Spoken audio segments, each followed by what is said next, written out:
Au début du siècle dernier, le départ se faisait encore debout.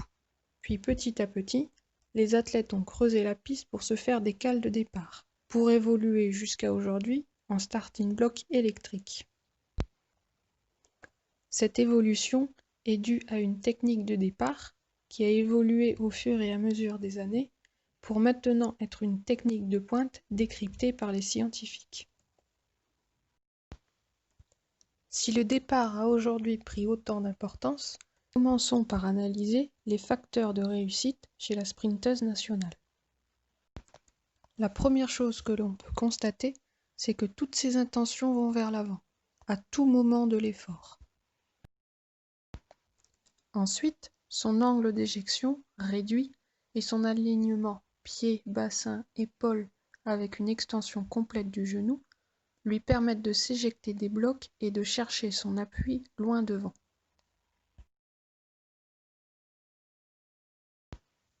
Lors de sa poussée, elle utilise aussi ses segments libres, les bras pour alléger son poids de corps et genoux pour engager son bassin vers l'avant. Ces segments restent Leistung, die manchmal reichen, sich für immer in die Geschichtsbücher einzutragen. On l'appelle départ explosif.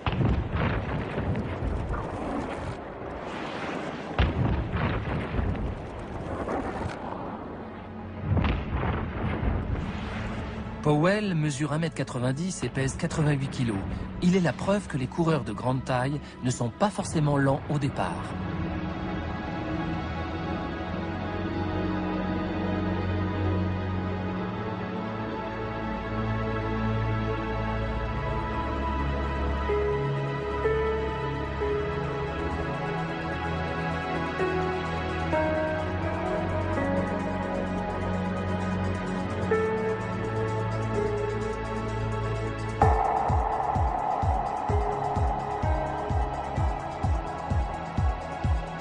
Après 3 secondes 79 de course, il atteint la marque des 30 mètres.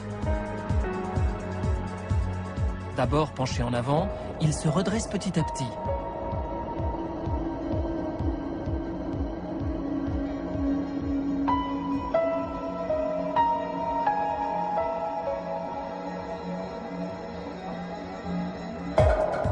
Ses doigts sont très écartés. Il bouge ses bras de façon plus fluide et relaxe ses épaules plus facilement que s'il serrait les poings.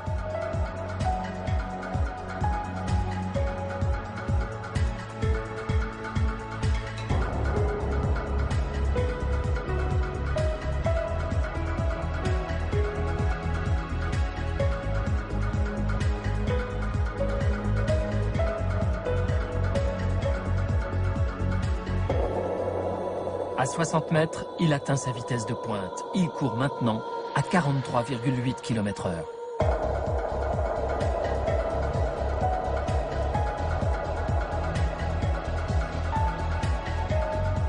Ses pieds touchent à peine le sol, on dirait qu'il vole.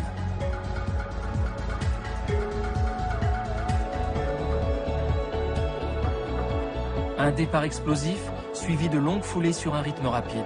Powell réalise une course que personne dans l'histoire de l'humanité n'avait été capable d'accomplir.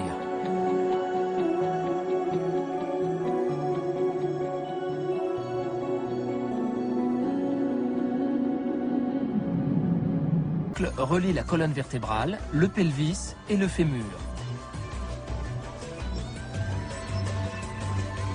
Reconstituons leur action grâce à la capture de mouvement.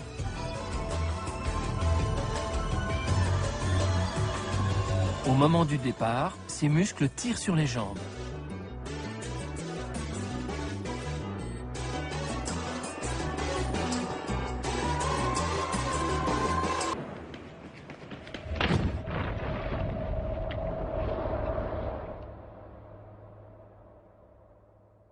« 40 mètres.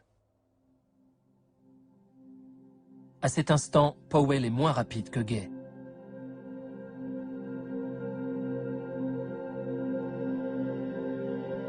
Plus il accélère, plus il réduit le temps de contact avec le sol et augmente le rythme de ses foulées. Depuis le départ, son accélération est telle qu'il atteint sa vitesse de pointe avant Gay.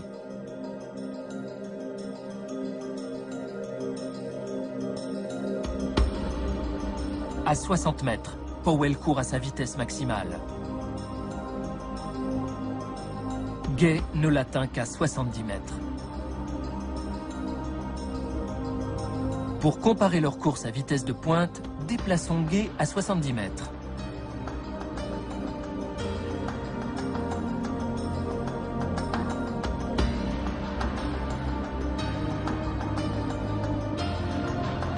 Le rythme des foulées de Powell s'accélère.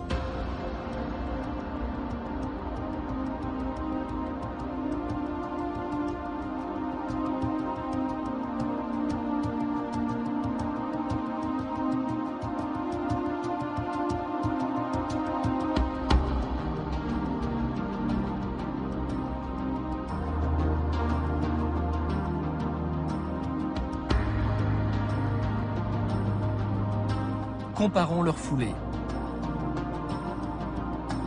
Gay en réalise 4,90 par seconde. Powell, 4,96 par seconde. Lorsqu'ils sont à vitesse maximale, les foulées de Powell sont donc plus rapides que celles de Gay.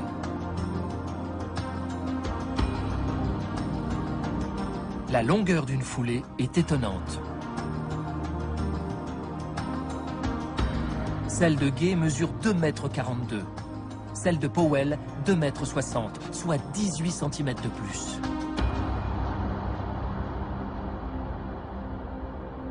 Comment Powell arrive-t-il à combiner longue foulée et cadence rapide?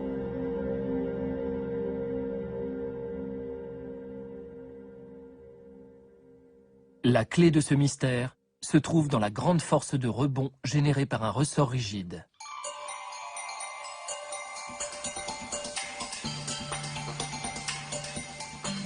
Les prothèses de jambes adaptées à la course possèdent cette même qualité. Championnat du monde d'athlétisme en Italie.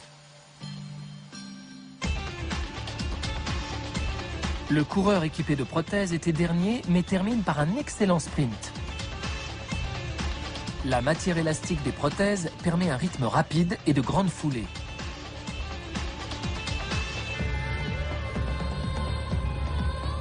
Les jambes de Powell fonctionnent donc comme des ressorts.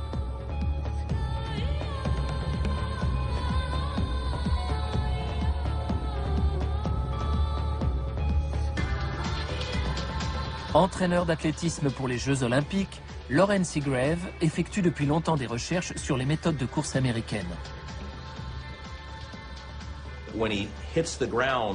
Quand il touche le sol, ses muscles emmagasinent l'énergie comme des bandes élastiques. Et, dans un délai très bref, il le propulse en l'air. Sa vitesse de pointe est d'autant plus grande qu'il est capable de générer une énorme force dans un court laps de temps, grâce à la longueur de ses jambes, ce dont aucun autre coureur n'a jamais été capable.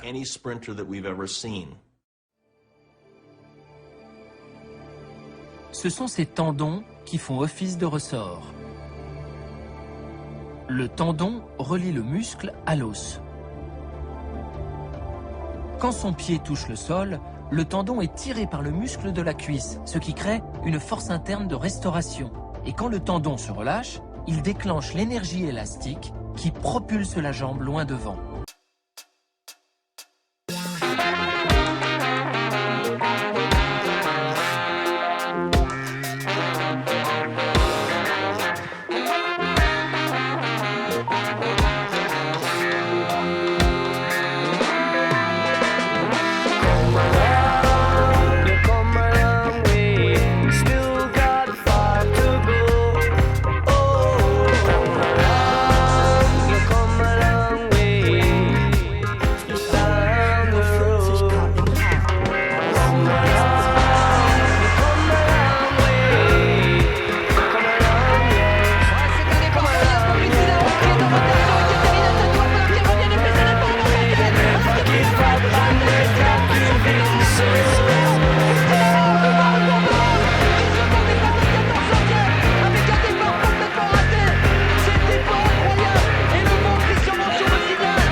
maintient une vitesse fabuleuse avec un placement idéal, elle ne se crispe pas. On savait qu'elle pouvait regarder la course de tout à l'heure, pas voir ce chrono, mais de là à le faire. 10,73 en corrigé, c'est un nouveau record de la course, Christina Rose. C'est insolent, c'est assommant, c'est extraordinaire. Elle est passée de 1 an de 3 dixièmes. C'est fou. L'équipe de France avait besoin de ce coup de fouet. Et là, c'est plus qu'un coup de fouet. Hein. Deuxième place pour Privalova. Il ne faut jamais enterrer Rida Privalova. Elle a écrasé par 4.